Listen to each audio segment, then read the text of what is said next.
desde México. Estamos ahora en una muy, muy linda y emotiva entrevista con una querida amiga que tenía muchos años que no veía, bueno, y sigo sin verla salvo de manera virtual. Ella es Inti Barrios. Inti, ¿cómo estás? Hola Marce, buenos días, qué gusto estar contigo, aunque sea en la virtualidad.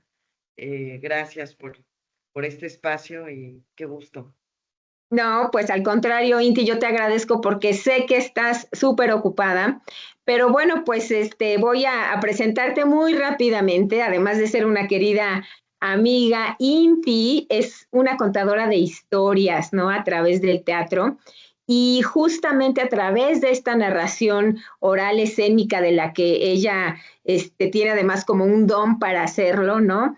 A través de la radio, a través del performance, ella logra poner sobre la mesa temas que tienen que ver justamente con la violación a los derechos humanos para diferentes poblaciones que no solamente tienen que ver con México, sino en general con todo lo que sucede en este mundo. Entonces, Intia sí es una migrante, ¿no? Es una migrante porque ha ido viviendo en otros países y también desde allá ha mantenido esta lucha potente frente a este modelo capitalista a través del teatro. Entonces, bueno, pues Inti, quisiéramos en este espacio, ¿no? Que se suma a otros capítulos de mujeres que tejen la historia en América Latina y el Caribe, que te sumas pues a otros cientos de mujeres que ya han platicado con nosotras, con Angélica y conmigo.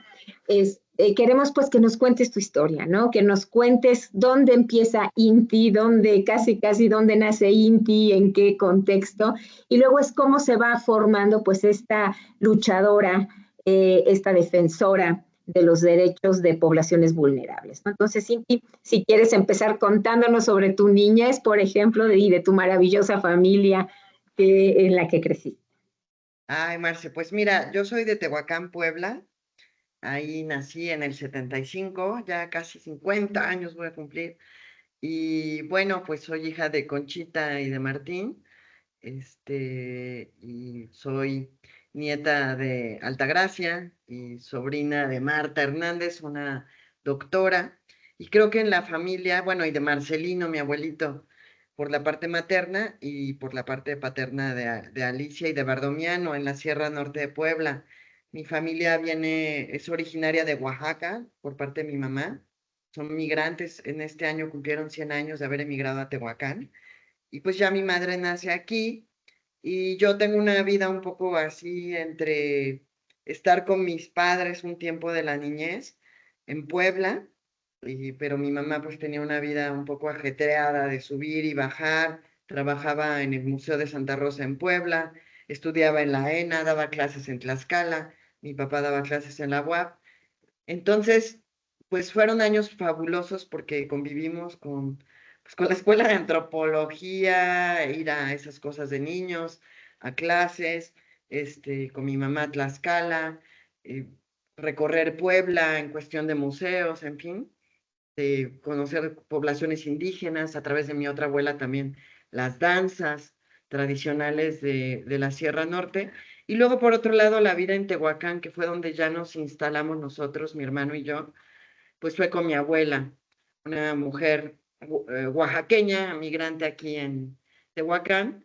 Y pues ahí, digamos que también con ella y con mi tía era doctora, muy dedicada a hacer cosas en la Sierra Negra.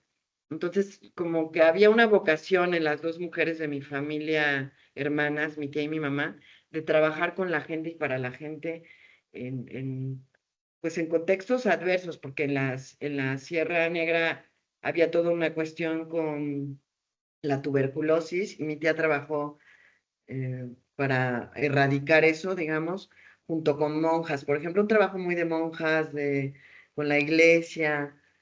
Y mi mamá, por otro lado, acabó viviendo y trabajando en Chiapas y luego en Veracruz. Entonces, desde niña, o desde niños, porque también eso le tocó a mi hermano, más a mí, porque yo era muy apegada a ella, me tocó viajar mucho con ella, pues fue conocer a presos políticos en cárceles como las de Pacho Viejo, ir a Guaya, conocer la cárcel de Guaya, el trabajo de la radio Guaya.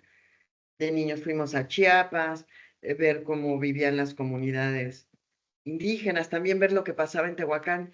No sé, yo siento que tuvimos una información muy grande de muchas cosas desde niños, un acercamiento a una realidad que si solamente hubiéramos sido niños yendo a la escuela, que íbamos aquí, que era una escuela privada incluso, porque mi tía nos metió en una escuela privada medio fresa, pues no hubiéramos tenido acceso a tantas cosas, ¿no? Sin embargo, la vocación de mi tía, de mi mamá, pues nos abrió un mundo. Entonces yo creo que ahí me fui formando, a veces también un poco con el celo de ser niña, de que mi mamá pasaba más tiempo en las poblaciones, en las Fíjate. comunidades, trabajando con los pueblos, y yo decía, ¿por qué no está conmigo, no? Entonces fue un poco difícil, pero ya ahora a lo largo de los años digo, mi mamá nos dio un regalo de información, mi propia tía también, pero con mi mamá vimos un Veracruz muy, muy duro, muy violento, pero a la vez mucho trabajo por la recuperación de tierras comunales, de gente que trabaja por la salud, por la información, de conocer a los jesuitas, al padre Alfredo. Entonces, no sé, yo siento que soy una niña con muchos regalos, Ay, muchos regalos. qué lindo, Inti. Y ahora que mencionas justamente Radio Guayacocotla, pues yo querría preguntarte de qué manera determinó, pues, no sé si fue antes de que eligieras estudiar comunicación o si fue posterior a eso, o qué papel jugó esa experiencia que tuviste ahí en Radio Guaya. Pues mira, fue fuerte porque fueron unas vacaciones que fui con mi mamá y conocí el programa de Manitas de los Niños. De por sí yo era una niña que escuchaba radio, escuchaba Calimán, escuchaba las radionovelas con mi abuelita. Ya había una cuestión con la radio ahí desde pequeña. Entonces cuando fui a Radio Guaya y me metí al programa de las Manitas de los Niños de Don Ray, todas esas vacaciones yo me la pasé en la radio.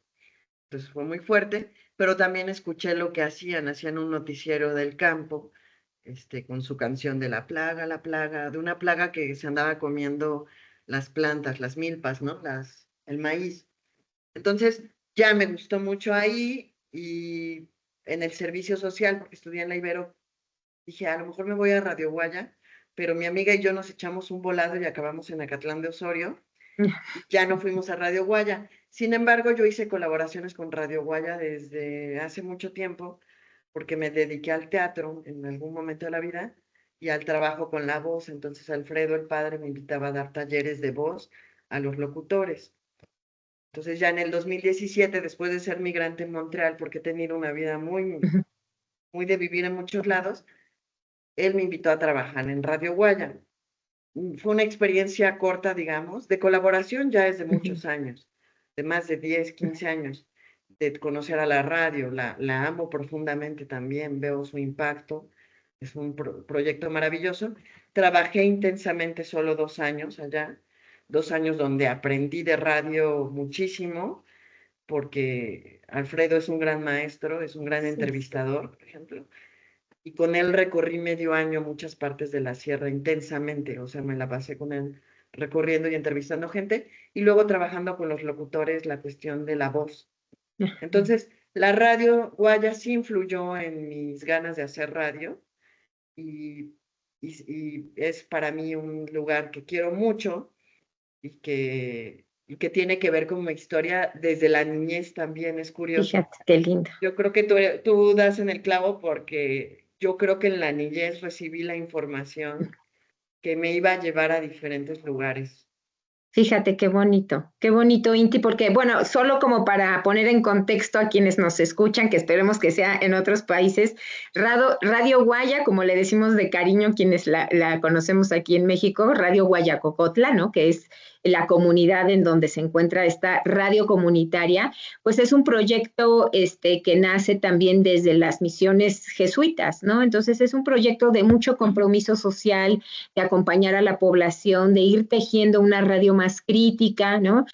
Que en algún momento también conectó, pues, no sigue conectando todavía a la gente de la comunidad con los migrantes que están en Estados Unidos. Entonces, bueno, pues todos esos temas, Cintia, en realidad tú los fuiste absorbiendo de manera pues muy fuerte, ¿no? Tan es así que también estuviste trabajando en Acatlán de Osorio, que es otra comunidad, estuviste trabajando el tema de la migración ahí de la mano de otro querido sacerdote que ya no está ahora con nosotros, el padre Gus, a quien ya has mencionado, ¿no? Pero también trabajaste con el padre Tato en Tehuacán. Entonces, ¿qué papel pues tuvo la migración también en toda esta mirada tú que has ido construyendo y sobre todo también en los contenidos de tus puestas en escena, ¿no? Que has llevado por diferentes países, ¿no?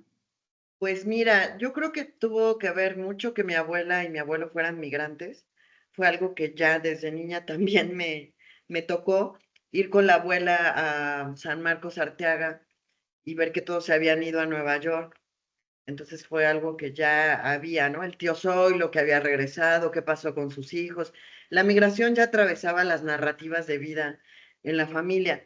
Sin embargo, ya cuando voy a Catlán de Osorio, pues el proyecto era de migración, tal cual, era ir a recoger testimonios de los migrantes y lo que nos encontramos fue más, pues el impacto de la migración en las comunidades de origen, lo que pasaba con las mujeres, con los niños. Y nuestra tesis, porque la hice con una compañera, que no fue tesis, fue un reporte de servicio social que yo quiero mucho, que se llama El olor de la ausencia, fue así como algo que yo dije, era como que se iba también a más aspectos más como literarios. O sea, también ahí fue como que estas historias se tienen que contar, pero se tienen que contar bien, porque más que clavar, claro, era importante toda la cuestión de números, de datos, de estadísticas, pero creo que ahí hicimos un balance o tratamos de hacer un balance entre esas formas de contar lo que estaba pasando, pero ya después esas propias experiencias las pasé a un formato escénico que se llamó Estampas Mixtecas, este, con este compañero Fernando Herrera Lima, se llama Fernando, Fernando sí, Herrera, claro que en paz descanse, falleció hace el falleció. año pasado o hace dos más o menos, sí. Él me invitó a recibir a estudiantes norteamericanos, mexicanos, ya digamos, que estaban allá y me dijo, ¿por qué no platicas algo de tu tesis? Y dije, lo voy a hacer, pero en teatro. Entonces surgieron las estampas mixtecas y así, hasta que un día yo me volví migrante y acabé en Montreal viviendo 7 años. Y ahí fue donde más fuerte fue la cuestión migratoria, porque pues, por ejemplo, a Nueva York nunca pude ir, o bueno, no sé todavía, a lo mejor en algún futuro, porque quería ir a ver a mis amigos de Acatlán. No me Pues, digas, yo pensé que si habías estado en Nueva York, no, fíjate. nunca me dieron la visa. Bueno, no me la han dado hasta ahora. Ya no he intentado, me enojé mucho, porque me invitó la arquidiócesis, ¿no? El proyecto que estaba ahí, para seguir tejiendo hilos. Luego trabajé contigo, obviamente, en la Ibero, en Puebla, Ujú. ¿no? En el proyecto de migración. Entonces, también con Sin Fronteras, ahí se tejieron esas redes, conocer a mucha gente. Acá en Tehuacán yo ayudé a personas a regularizar sus Así papeles es. de la comunidad guatemalteca.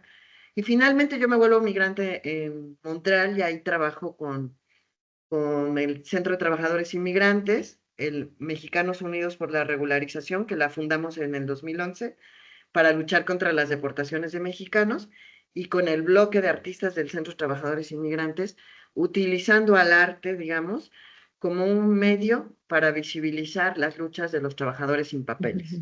ujú. Ay, mira qué lindo. Oye, y dime una cosa, ahorita que estás hablando ya de puestas en escena, yo por supuesto no podemos no tocar los monólogos de la maquila, ¿no? Que ese es, yo creo que ha sido, yo no es el único de tus grandes trabajos, pero creo que ese ha sido como el escenario, en mi opinión, más potente, ¿no? Porque te puso ahí también como, que te hizo visible, pues, creo que en esta manera de hacer teatro crítico, ¿no? Y bueno, ¿cómo es que llegas a los monólogos de la maquila? ¿De dónde salen? ¿De dónde abrevas para hacer esta puesta en escena? Pues mira, es una historia locochona. Yo estaba en ese momento en México, recién graduada de Casa Azul, donde estudié teatro, y estaba haciendo puro teatro clásico. Yo empecé a hacer teatro en la Ibero, acuerdo. teatro contemporáneo y clásico, porque montamos, ¿qué montamos? Pues montamos Aristófanes, Es, montamos Shakespeare, en la escuela Shakespeare, Calderón de la Barca, que los amo y los seguiré amando siempre, pero yo estaba montando a Cervantes y en eso me informan que mi hermano había sido apresado de acuerdo. por los maquileros y por el gobernador, por Mario Marín. Entonces me vengo corriendo a Tehuacán y pues tratamos de sacarlo de la cárcel. Lo logramos en tiempo récord por toda la solidaridad de organizaciones de México y de otros lados, porque él es defensor de derechos laborales en la Comisión de Derechos Humanos y Laborales del Valle de Tehuacán, con otros compañeros y amigos. Y esa cuestión de que cuando él estaba en la cárcel, que fueron 15 a 20 días más o menos, en una cosa muy arbitraria, eh, pues yo me dedico a estar con las obreras y los obreros horas de la vida, todo, o sea, 24 horas porque fueron muy solidarios también, así como las organizaciones, las obreras y los obreros con los que Martín trabajaba, pues dijeron, ¿qué hacemos? Hacemos marchas, hacemos protestas, pintamos mantas, vamos a hacer. Entonces yo me regreso al activismo, que lo practicaba un poco por mi propia familia, por mi mamá y mi hermano, pero yo me consideraba más en el mundo del arte que en el mundo del activismo. Y aquí llegué y fue así de órale, y mi mamá me dijo, ay, tú te encargas, porque ella se fue a Puebla a organizar lo legal, con Sergio Cházaro, con Alfredo Figueroa, con otros compañeros que estaban en el, ¿cómo se llama? En el INE, ¿no? En el INE, en ese tiempo. En el Instituto Nacional Electoral, Electoral. Y mi hermano era electoral, consejero, entonces así ellos es. fueron solidarios, ¿no? De ¿Y decir, tu mamá apresar. también ya era consejera en ese Era momento o fue consejera. después? Ah, ujú. Entonces, como que los consejeros electorales se metieron a apoyar a esta situación con mi mamá y mi hermano, y entonces a mí me tocó estar con los obreros en Tehuacán, pero pasé más tiempo con las obreras.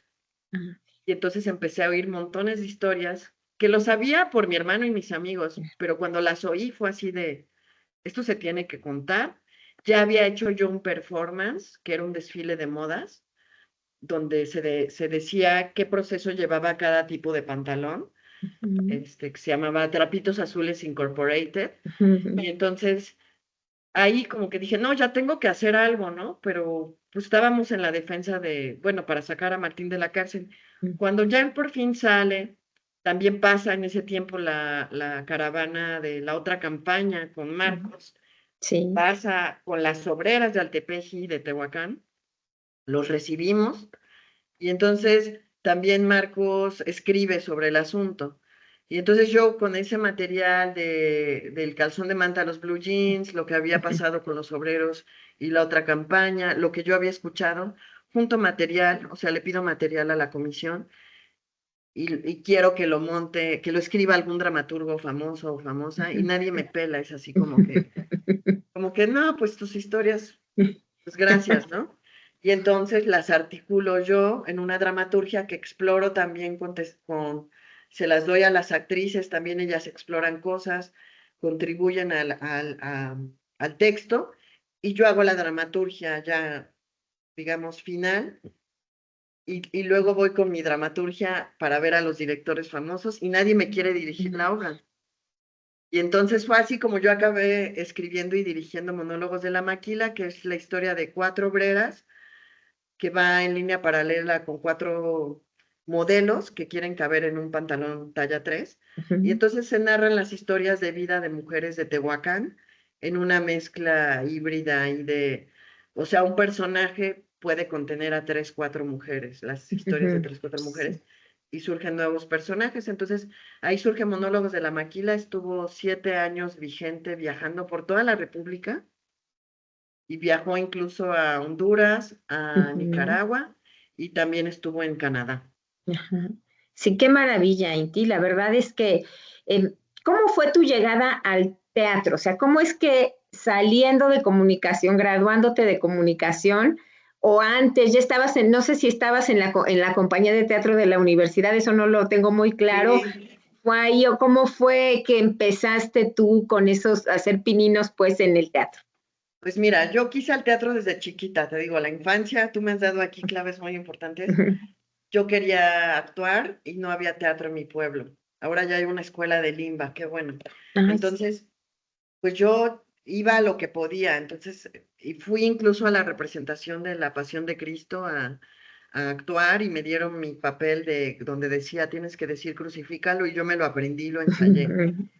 Mi carrera como actriz en Tehuacán duró 5 días porque nadie me podía llevar a ensayar a las 10 de la noche con obreros, porque mis compañeros eran obreros. Entonces, yo era de 8 años, 10. Entonces era la única niña ahí que iba a ensayar para decir crucifícalo. Entonces, de ahí encontré teatro en la secundaria, en la biblioteca. También yo era muy chica. Yo tenía 13 años y ellos ya tenían 18, 22, pero me metí al taller de teatro. Luego en la prepa exigí un taller de teatro. O sea, yo ya tenía un rollo con el teatro. Y cuando llego a la universidad el primer día, en el día de la comunidad que le llaman, estaban presentando un pequeño día de ira de Emilio Carballido y estaba Guillermo Cabello con el grupo de teatro. Y yo llegué y dije, yo voy a entrar con ellos, me vale gorro lo que pase aquí. Entonces, desde el principio me metí al taller de teatro, o quizá al siguiente semestre, no me acuerdo, pero casi toda la carrera estuve ahí en lo que es teatro universitario, conocí ahí al teatro independiente porque Willy tenía su grupo de teatro independiente, entonces me empecé a ser amiga también de los profesionales, digamos, y así como algunos otros, somos pocos, pero somos varios los que decidimos llevarlo al nivel profesional. Willy el primer día, Guillermo Cabello, cubano, que falleció y que excelente director de teatro y que fue el director de teatro de la Ibero, nos habló de González Caballero, otro dramaturgo y gran maestro de teatro. No era director que yo sepa, pero pintor también del muralismo mexicano en los 50.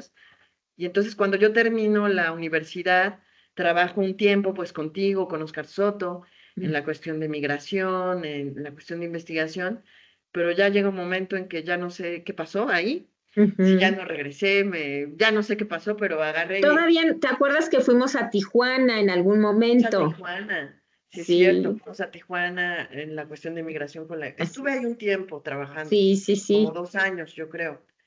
Y un día ya me fui a México con mi maleta a buscar a González Caballero. De hecho, iba desde antes. Y entonces ya me dediqué a estudiar actuación, luego me fui al Helénico, donde entré a la Liga Mexicana de Improvisación, y luego en Casa Azul, digamos, la escuela formal, Ujú. ya desde el 2000, bueno, realmente desde con Willy yo hago teatro y ya desde ahí no he parado hasta la fecha. Fíjate, qué lindo, Inti. Y además, bueno, pues siempre como un teatro con mucha conciencia social, ¿no? Y luego, ¿cómo brincas a Canadá? Porque ese también fue como hay un lapso que tengo perdido que de repente ya escribías desde Canadá y yo dije, ¿qué hubo? ¿A qué hora se fue? Ahora ¿Cómo? se fue. Es una cosa muy loca. No sé si te acuerdas de mi compañera Elizabeth de Rejón Castillo, que fue con quien hice el reporte de servicio social. Sí, por Ella emigró a supuesto. Canadá antes y me empezó a platicar cosas y un día me dijo, tienes que venir. Y yo fui en un viaje que ella me invitó y eran boletos muy baratos. Y fui y me interesó mucho.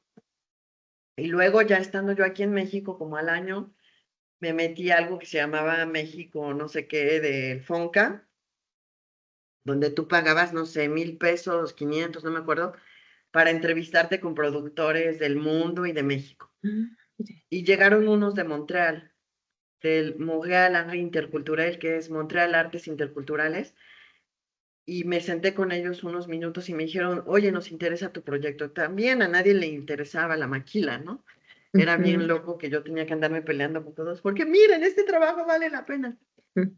Y ellos me dijeron, nos interesa mucho, pero nosotros estamos en Montreal y generalmente trabajamos con gente que tenga vínculos con Montreal. Y yo dije, ¿qué creen? Yo tengo, ¿no? Entonces, con mi amiga y con otros amigos que conocí trabajando justamente contra el ALCA en México, Sí. que son, se me va ahorita el nombre, la red mexicana contra el libre comercio, la REMAL. Ujú, ujú, Había gente de Montreal, entonces con ellos se dio la oportunidad de poder presentar el proyecto en conjunto y lo aceptaron. Ganamos un concurso en ujú. Montreal, porque era concurso, tal cual, no era de que te recibimos y ya Ujú, ganamos la convocatoria. No solo nosotros, varios, escogían como 5 proyectos para una cartelera en marzo, algo así, del 2011. y ya me fui a Montreal a montar la obra en una versión bilingüe, francés, bueno, de hecho trilingüe, francés, inglés, español, con un reparto binacional. Fuimos la mitad de la compañía de Guau. costureras de Ujú. sueños, que así nos llamamos, con la mitad de la compañía de allá, con invitados de allá, de los amigos. Hicimos casting, bla, bla, bla, y la cosa es que fue un éxito en Montreal, Monólogos de la Maquila. Fue Me muy corta, imagino. fue muy bonita, porque es una ciudad de maquila también, de industria textil. Ujú. Claro, de la antigua, ¿no? Pero así se fundó Montreal y se recogieron testimonios de lo que pasaba en las maquilas de allá, muy breve, porque no podíamos hacer una superadaptación. Y Y muy así acabé. parecido, y muy parecido a lo que sucede aquí en México o no. Mira, es que si te lo cuento no lo vas a creer, porque yo ahí estaba en la ficción y fue muy interesante porque pues fueron documentar y en el edificio donde ensayábamos había maquila. Ah, Entonces, estaban los grandes talleres de artistas muy reconocidos de Montreal que hacen grabado, artistas plásticos sobre todo. Ahí ensayábamos y enfrente estaban unas chinas cosiendo, ¿cómo me crees? un taller de chinas, así. Y luego adentro había talleres de judíos que cosían Ah, chicas de otros países. Entonces yo dije que esto está muy loco, pero lo más loco no sucedió en ese momento de la vida. La obra se presentó, bla, bla, bla. Vimos que había maquila. Fui a las calles de la maquila, que se llama la calle Chabanel. Metimos un poco de documentación para llevarlo a terreno de Montreal, pero muy leve, digamos. ujú. Hasta que años después, porque yo me quedo a vivir en Montreal, ahorita te cuento cómo o por qué, años después yo trabajo en una maquila. Fíjate. Bueno, no años, al siguiente año yo estaba trabajando en una maquila de ropa de judíos, viviendo ¿Cómo? la explotación más infernal que te puedas imaginar, ¿Por viendo qué? las... ¿Cómo es el trabajo ahí, Inti, si nos cuentas? Bueno, el trabajo ahí están, en la maquila donde yo estaba, yo era la única mexicana, creo, había algunos otros latinos y había muchos franceses de quebecos pobres, Ah, porque allá son los anglófonos y los francófonos, sí, sí. y la mayoría de francófonos son como de un sector más marginal. Mm, Entonces, bueno, hay otros muy acomodados, pero digamos que es raro que veas anglófonos en fábricas, pero sí los hay, pero hay más de la banda francófona, o por lo menos fue mi experiencia. Y bueno, ahí trabajaba, la mayoría eran francófonos y trabajábamos, yo empaquetaba ropa para una marca que se llama Lorga. De hecho, el ujú. primer día en la fábrica fue muy divertido porque todo el mundo dijo, Laura is coming, everybody have to move because Laura is coming, Laura is coming. Y yo dije, ¿quién carajos es Laura? Yo dije, ha de ser una estrella de cine que viene a visitarnos. Mm, Y entonces parecía escena pues de cine, ¿no? Los racks de ropa moviéndose, la gente corriendo, fotógrafos incluso. Y yo dije, va a entrar una modelo que se llama Laura. Y entonces, no, Laura era el representante de la marca. Y entonces maquilaban para Laura y para Simmons o Simons, ya no sé ni cómo se pronuncia, que es ropa bellísima, ¿no? Yo no estaba en la costura, pero yo trabajaba junto a la costura, yo empacaba Ah, y quitaba etiquetas y casi pierdo los ojos viendo etiquetas minúsculas porque si le echas a perder una falda o algo, te lo cobran. Entonces yo ahí ah, trabajé, no teníamos ventilación, había polvo, plástico. Una vez casi me da un golpe de calor ahí porque cuando es verano es muy fuerte el calor y no hay ventiladores. mm, Un compañero se operó de la columna por estar cargando racks. Una explotación brutal. Claro, había café y galletas, ¿no? Pero era una explotación muy brutal, sin embargo, es muy fuerte para mí decir lo que voy a decir, pero es donde he ganado más en mi vida. fíjate. Ganaba $2,000 al mes, Guau. con una explotación brutal. De ahí pasé a una fábrica de gises, porque dije, yo ya no voy a venir a la maquila, o sea, terminaba con la columna Cuando deshecha. También no. trabajé limpiando casas, es algo que Ujú. hacen los migrantes mucho. Y bueno, entonces limpiaba las casas, una cosa muy fuerte, pero estoy contenta porque conocí a Montreal bajo sus sábanas O El sea, verdadero de lavar Montreal. ropa debajo de la cama, conocí también pues las maquilas, la explotación, ahora ya puedo documentar la maquila también de Montreal Ujú, y fue muy brutal, o sea, es una explotación diferente, pero en el fondo es explotación, o sí, sea, claro. y fue muy brutal, para mí fue muy, no sé, fue una experiencia fuerte. Aprendí mucho, me divertí mucho con mi jefa porque ella era de India y siempre me confundieron con gente de India, entonces me explotaban más, Fíjate, porque a los hindús los explotan más, a las mujeres más. hindús. Entonces en la fábrica de gises había mexicanos, uno tenía la mano quemada por la cera, las hindús tenían los labios con cachitos porque las tóxicos eran terribles. Yo ya no volví porque un día me intoxiqué muy fuerte Qué terrible. y mis Es amigos me dijeron, gises de para pizarrón, ¿o sí, qué? pero no, gis es más como tiza, como la de los Ya, sastres para sí, marcar ya. ropa, como los Ujú, Carmel o sí. Carmen, que son de cera. Ah, Entonces, bueno, falsa cera, ¿no? Porque esa no ujú. contaminaría tanto. Y bueno, con esos ya mis amigos me dijeron no vuelves a ir, pero lo que pasa es que yo después de llegar actuando, me quedé un tiempo más, entonces se me acabó mi sueldo como actriz y empecé a hacer trabajos con tal de seguir conociendo Montreal. Mi plan era quedarme un año. Finalmente sí me quedé un año. Luego dije ya nunca más regreso a Montreal, pero después ya en México estuve como 3 meses, me gané una beca para estudiar mimo en Montreal, entonces regresé. Fíjate. Ujú. Pues ya regresé a estudiar mimo y luego tuve un accidente. Ese fue ¿Y terrible, ¿no, Inti? ¿Cómo sucedió? ¿Qué pasó ahí? qué pasó ahí? Pues tuve un accidente de auto, trabajando justo con trabajadores sin papeles y saliendo de una fiesta del 2 de noviembre tuvimos un accidente muy fuerte y yo me quedé atrapada ahí 3 años para volver a caminar, casi 4. De hecho, el seguro me botó antes. El Fonca no me reconoció el seguro, por ejemplo, Qué bárbaro. y eso fue una barbaridad porque pues yo estuve ahí y también esa cuestión de tener ese accidente me hizo que me mandaran, estuve en muchas clínicas, pero en la última iban migrantes de trabajo, porque yo me accidenté por auto, pero en la última clínica me mandaron con otros migrantes como yo, pero que se habían accidentado por labores Ajá, ya. de su trabajo. Entonces lo que yo vi, Ujú. Marce, fue el infierno, porque supe de qué accidentes se lastimaban, de cosas terribles, las condiciones en las que estaban, cómo el seguro lo que quería era regresa a la máquina de producción. Tú tienes que volver a trabajar para producir en dólares. Tú viniste a este país a que te exploten, pues bueno, apúrate a recuperarte o así todo trochimochi, pero vete.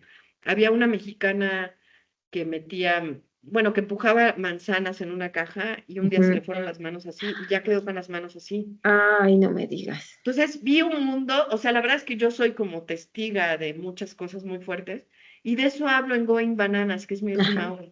Cuéntanos de Going Bananas. Hablo de mi accidente, de lo que yo vi, de lo que viví, de la visión de sistema de salud, pues opresor, digamos, de control de los cuerpos, de sobremedicación. Entonces es una obra que habla mucho de lo médico, pero toca otro tema que es la migración, porque por Ujú. ser migrante, pues no tuve las mismas condiciones que alguien que tuviera papeles, ¿no? Yo era migrante con visa, digamos, o sea, no estaba en la situación de sin papeles, que hubiera sido peor, pero eso me llevó a ir a clínicas con trabajadores migrantes. Entonces, lo que yo vi, lo documenté y de eso hablo en Going Bananas, tanto de mi condición de salud como de lo que viven los trabajadores con y sin papeles que tienen un accidente. Y esta obra, ¿cómo la montaste? ¿Con qué recursos, no? Porque nos platicas, pues, justamente que tú vives de tu trabajo, ¿no? Entonces, ¿cómo le haces para conseguir financiamiento para estos proyectos como este? Pues Going Bananas, pues la manté sin recursos, porque realmente una vez que tuve una bata que fui a que me hicieran rayos X, era una Ujú. bata tan hermosa que tiene copos de nieve, que dije, esta bata tiene que ser la bata de la obra, lo siento, me la voy a llevar, porque no las venden en la calle, era una bata del hospital. Entonces ya fui por la bata, porque de hecho una italiana que es mi amiga me dijo, no, pues te tienes que llevar esa bata porque no la vamos a conseguir. Entonces, lo que yo tengo en la obra es una bata que tomé un día que fui a los rayos X, aunque de hecho creo que las tiran, o sea, Ajá. tampoco es que haya hecho Tampoco algo afectaste terrible. el presupuesto. No afecta el presupuesto de Canadá. Entonces tengo una bata y consigo una silla prestada a donde voy, una silla de ruedas, necesito conseguir una bicicleta, voy a hacer una cooperación para una bicicleta, pero esta obra ha gustado, la recibieron en Canadá que diga en Mérida, unos amigos me invitaron a leerla, iba más para novela, pero me dijeron, eso es teatro, no te hagas, tú haces teatro. Entonces ya la monté y luego la vieron unos argentinos y la invitaron a Argentina. Entonces como que nació con buena estrella la obra, Mira. porque es bonita, la verdad es bonita. Y luego conseguí un financiamiento del Centro Cultural Helénico, de Ujú. un proyecto que ya murió lamentablemente, que se llama Circuito para las Artes Escénicas Chapultepec, Mira. que era para llevar teatro a diferentes partes de México, que no fueran la Ciudad de México, Ujú. justamente, y visibilizar a los actores de otras partes de la República, y también para que los foros tengan un sueldo, para foros independientes. Con eso viajé por varios estados con una compañera, Karina Castro, de Costureras de Sueños, y bueno, pues la obra también fue en un extracto a otro proyecto en Montreal con una artista que trabaja migración. Desde el arte montamos otra cosa para un amigo que se murió en Ujú. Montreal ahogado en un río, un activista. Ah, Este, y bueno, entonces fue por Mérida, fue por Argentina, estuvo en algunos lados de la República Mexicana, va a estar en la UNAM el mes que viene ujú. y me toca sentarme horas, porque yo soy la productora también, a ver si le puedo conseguir algo, pero digamos que pues estuvo en Tehuacán también, la presenté aquí, mi ganancia fue de 1,000 pesos, acá en Tehuacán, bueno, ni Guau. modo, pero no perdimos. Entonces, digamos que ahorita Going Banana sigue viajando. Ujú. Yo la considero importante porque es una obra que habla de la violencia médica, de la visión psiquiátrica de la medicina. Esta es una obra de denuncia totalmente y habla también de la cuestión de migración y de los cuerpos disidentes pues de los cuerpos disidentes y de la migración. Y bueno, ahí está, Going Bananas todavía está viajando, digamos. Fíjate, qué interesante. Y sobre todo, bueno, yo diría, Inti, que estos trabajos que tú has hecho han ido marcando también, pues a muchas generaciones ya, o sea, no los empezaste ayer, ya llevas muchos años haciendo este teatro, que afortunadamente también ha llegado algunas veces a la Universidad Iberoamericana y a Pero ahí otros estuvo. espacios, ¿no? Donde, pues creo que los jóvenes se sienten llamados, ¿no? Por estas situaciones que no siempre, obviamente, pues ellos están en otro mundo, en otro espacio de vida diferente, ¿no? Y que tú tienes la posibilidad de acercarles. Y yo te preguntaría, Inti, a ver, uno no puede transitar en el mundo y mucho menos con una historia como la que tú tienes, sin una comunidad afectiva que te cargue de repente o que te acompañe o que te acoja, ¿no?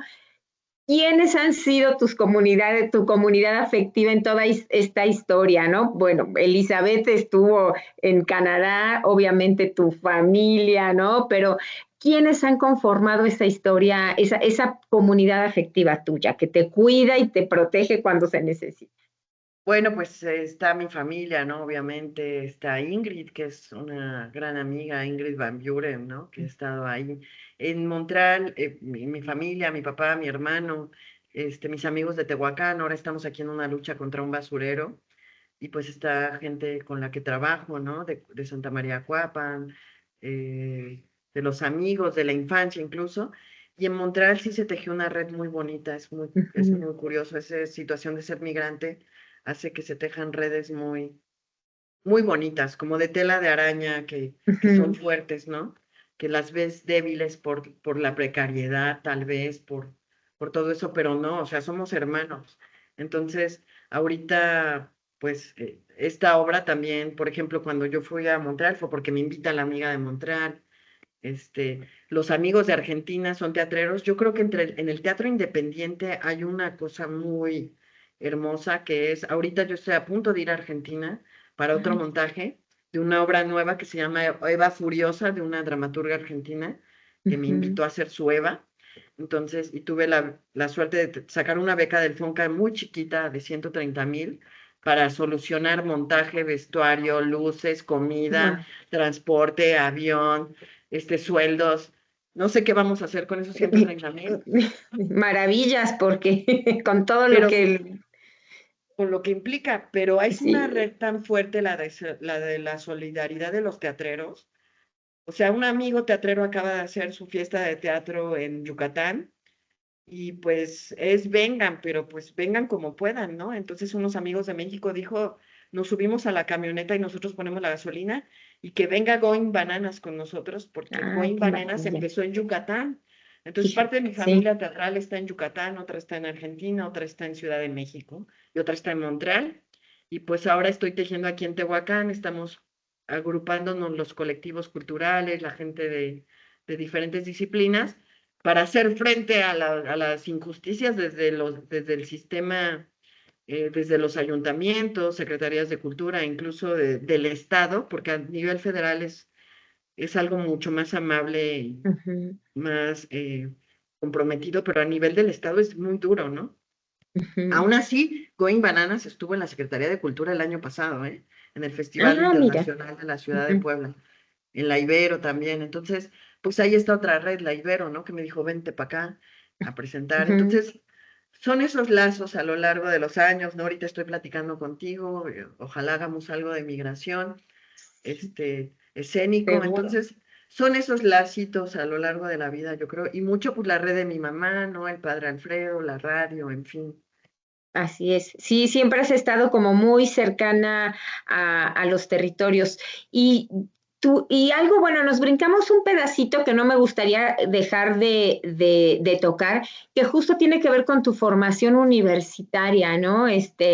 ¿Qué tanto, pues, haber estado en la Universidad Ibero, también una universidad jesuita, contribuye o a lo mejor dices, no, no, no, no, no, aquí lo que yo vi fue otro mundo y no contribuyó en nada, ¿no? O a lo mejor, bueno, yo creo que sí, pues, ¿no? Pero como que si puedes identificar como algunos elementos clave justo de esa pasar por la universidad, ¿no? Que a veces como que puede suceder que te meten una burbuja, te aleje pues de todos estos contextos complejos donde tú has estado, o cómo fue tu paso por la universidad, ¿no? ¿Qué tanto te abrió nuevas Ajá. posibilidades o nuevas miradas, o al contrario, te alejó de ellas, ¿no? No, yo creo que me abrió mucho. A mí me hubiera gustado estudiar en una universidad pública la carrera, pero no había comunicación. Ujú. Los jesuitas, pues había esa oportunidad de tener financiamiento o de tener una media beca, o sea, me dieron las facilidades. Y cosa muy contraria a pensar lo que se diría de una universidad privada, yo vi mucha apertura en la Ibero. O sea, Ujú. realmente en la Ibero, pues te conocí a ti, conocí a María Eugenia, bueno, ya la conocía por mi mamá, pero la conocí con el mundo académico, digamos, ¿no? A Ingrid, a gente comprometida con los derechos humanos, a Oscar Soto, yo nunca olvidaré la clase de campesinos y problemas rurales de México, ¿no? Y eso tejía lazos con mi mamá de su trabajo que ella hacía. Entonces, para mí fue muy fuerte. Y luego conocer a Willy, a Ujú. Guillermo Cabello. Entonces, yo siento así, si me preguntan a qué entraste a la universidad, yo dije, yo entré a conocer a Guillermo Qué y, maravilla. y a reafirmar que mi gran amor en la vida es el teatro. O Ah, qué sea, lindo. a lo mejor no lo tenía tan claro, pero cuando conocí a Willy, lo reafirmé. Obviamente la Ibero me dio muchas herramientas, ¿no? Para hacer la radio, de conocimiento. A mí me gusta volver a la Ibero porque encuentro pues a gente como ustedes que tienen otra cosa en la cabeza. Actualmente vengo de estudiar en la UAP y estoy muy contenta también con mi experiencia, pero son diferentes. O sea, yo creo que son cosas diferentes, pero yo estoy muy contenta de haber estado en la Ibero, por lo Ay, qué menos en ese tiempo, no sé cómo sea sí, ahorita, pero creo que me tocó un tiempo donde recibieron a los zapatistas, por ejemplo. sí, así es. Entonces, que escribía, había muchos encuentros de literatura con la gente de teatro, que Guillermo siempre estaba diciendo, ¿por qué hacemos teatro aquí hoy? Entonces, el teatro que yo hago tiene que ver con Guillermo Cabello y con González Caballero, porque es un teatro que siempre es por qué hago teatro, para quién y cómo y desde dónde. Y entonces yo creo que después pude estar en otras escuelas de teatro que amo también, no digo que no, pero el por qué yo hago teatro y desde dónde tiene que ver con mi formación en la Ibero y de haber conocido a Guillermo Cabello. Ah, mira, qué lindo, sí, qué lindo Inti. Y entonces, bueno, pues ya de hacia dónde va Inti, próximamente ya nos contaste que vas a Argentina, estás en la lucha, de la resistencia por los bueno, por el basurero allá en donde estás en Tehuacán, pero que es un problema que estamos viviendo, yo creo que en todo el continente de América Latina, y entonces, bueno, pues es un tema común que nos convoca a muchos, ¿no? Y estás también tejiendo redes allá en Tehuacán. ¿Algo más que venga para Inti próximamente? Pues mira, ojalá estoy cruzando los dedos para estudiar una obra de teatro inspirada en un texto prehispánico que se llama El Rabinal Achí, seguir estudiando la UAP, ojalá, todavía no lo sé, pero pues toda esta cuestión del teatro siempre es pues andar un poco así, y ahora ya estoy grande, ya voy a para los 50, entonces, pues no sé, yo creo que viene un poco la cuestión del estudio, idealmente con el teatro, porque yo sigo con Going y con Eva Furiosa, es lo que viene. Maravilloso. Y Pues la ya, lucha de contra el basurero, me gustaría hacer una obra de teatro sobre el basurero de Cuapan, de aquí de Tehuacán. sí, sí, sí, ¿no? Y que aquí en las Cholulas, que son otras ciudades importantes de Puebla, también tenemos ahí un gravísimo problema con el basurero que instalaron en cerquita de Camino a Calpan, ¿no? Que también es otro enorme problema, pero bueno, pues eso ya es parte de los procesos en los que pues hay que seguir abonando y hay que seguir trabajando. Y una ultimísima pregunta, Inti. ¿Cómo esa Inti chiquitita que creció ahí en Tehuacán ve a esta Inti adulta, comprometida? ¿Te veías así de pequeña haciendo lo que estás haciendo ahora? No, yo creo que me inspiraba mi mamá, Ujú. siempre, o sea, sí me inspiró, pero yo creo que desde niña me inspiraba y a la vez me conflictuaba un poco, ¿no? Como ese rollo que siempre estuviera viajando. Y luego un día yo dije, estoy haciendo lo mismito que ella, andar viajando, ¿no? Vengo de 4 años muy difíciles después de su muerte, donde yo me empequeñecí, me llené de miedos.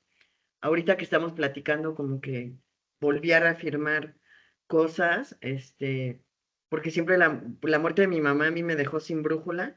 Ahorita siento que ya reconecté con mi propia brújula y ya dije, bueno, ya me prestó ella una brújula mucho tiempo. Entonces ahorita estoy con mi brújula.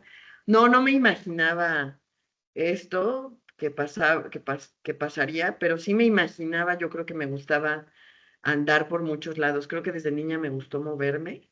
Ahorita sí siento un poco la necesidad de ya no moverme tanto, Mm. pero sí estoy un poco viendo para dónde va la vida y tratando de tener algunas cosas seguras, ¿no? Como esta cuestión de decir, quiero estudiar un texto, quiero montar esto, pero ya un poco de una manera más tranquila, ¿no? Porque también la cuestión del accidente en Montreal me hizo reflexionar de muchas cosas, ¿no?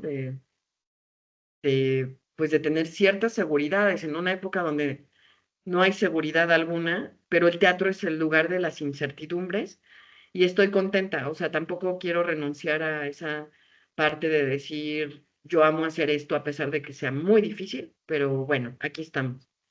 Ay, Inti, pues te agradezco muchísimo. Yo te veo de verdad, cada vez que te encuentro, que no es muy seguido, desafortunadamente, yo te veo con una fuerza y una potencia increíble que contagias, ¿no? De verdad, esto que me has narrado, muchas de estas cosas que contaste no las sabía yo, algunas sí, pues, ¿no? Y entonces me sigue sorprendiendo esa capacidad que tienes de tomar esos desafíos que la vida te pone, esas experiencias tan fuertes, ¿no? Para transformarlas, pues también en una narrativa que coloca pues, la posibilidad de reflexionarla y de ir tejiendo con otros, ¿no? Pues otros mundos posibles, ¿no? Yo creo que eres una super mujer, una mujeraza, Ah, y de verdad me honra mucho, me siento afortunada de conocerte desde hace tanto tiempo y te agradezco que nos hayas regalado este ratito para platicarnos de ti y de tu plan. ah, muchas gracias, Máximo.